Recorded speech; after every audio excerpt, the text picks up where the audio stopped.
To make this card, I've taken one of our framelits from the oval framelit collection, and I've just positioned it on a piece of computer paper, and I've sandwiched it between our two plastic plates, put it on the magnetic platform, and whipped it through the Big Shot.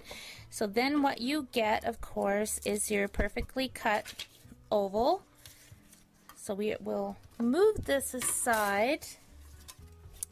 I have my Whisper White cardstock, which has been cut at 3 3/4 of an inch by 5, and I'm going to take this part of the mask and I'm going to put some repositionable tape on here just to hold it in place while we are sponging on our color. So I'm adding some soft sky ink to my sponge, and then I'm going to lightly sponge it on. I'm just going in little circles, and it's always best to add a little bit of ink and build on it, because if you add too much ink, you can't take away ink, you can only add ink. So I like to start soft and then build on top of that. I'm also leaving a little bit of white in the center. I'm now adding Marina Mist ink. I'm doing the same thing, except I'm just going to go around the edge. I'm not going to pull as much into the center.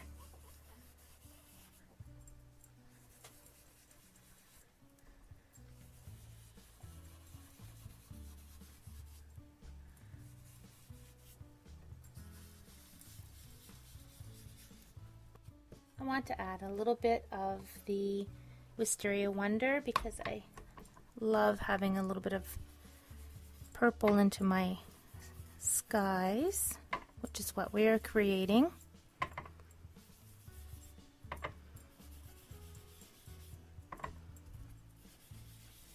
going to add some basic black down on the edges and along the bottom.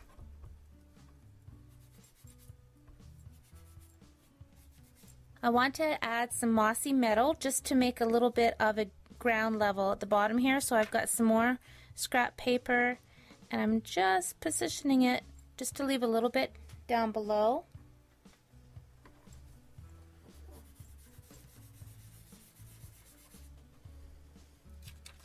Just like that. So when I remove this mask, I have that very cool image. I'm inking up the train image from the Traveler's stamp set using my black StazOn ink. And I'm just going to stamp it right along the edge of my oval, so that a little bit of this train is going into the oval and some of it is off of the oval. I'm now using the sentiment from World of Dreams,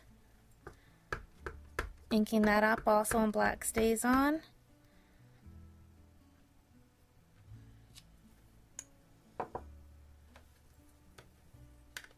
Okay, I have a piece of scrap Whisper White cardstock, and I'm stamping my train on that again. Before I cut out this train, I do want to add a little bit of color, and I'm going to do that with the Smoky Slate ink and my blending pen. I'm just dipping into the ink and just coloring in some of that white.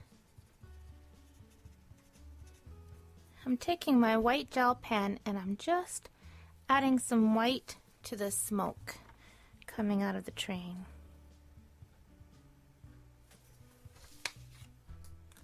Now it's time to cut out the train. The reason why I stamped on my image and I'm cutting out on this one is because I don't want to cut out that smoke. I want it to be behind my train.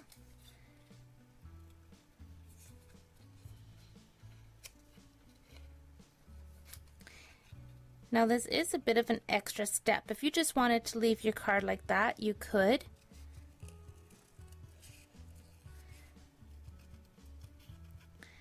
Just like to show you different ways of stepping up your projects.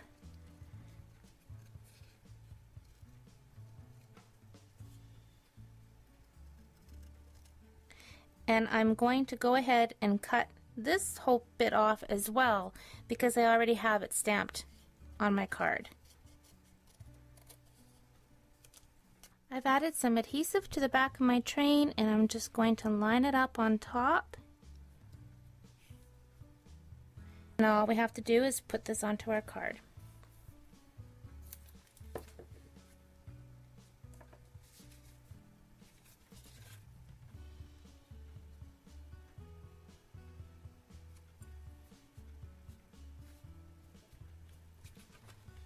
So I hope you give that a try, reverse masking. There's so many different possibilities, and I hope you have fun with it. Thanks for watching, and happy stamping.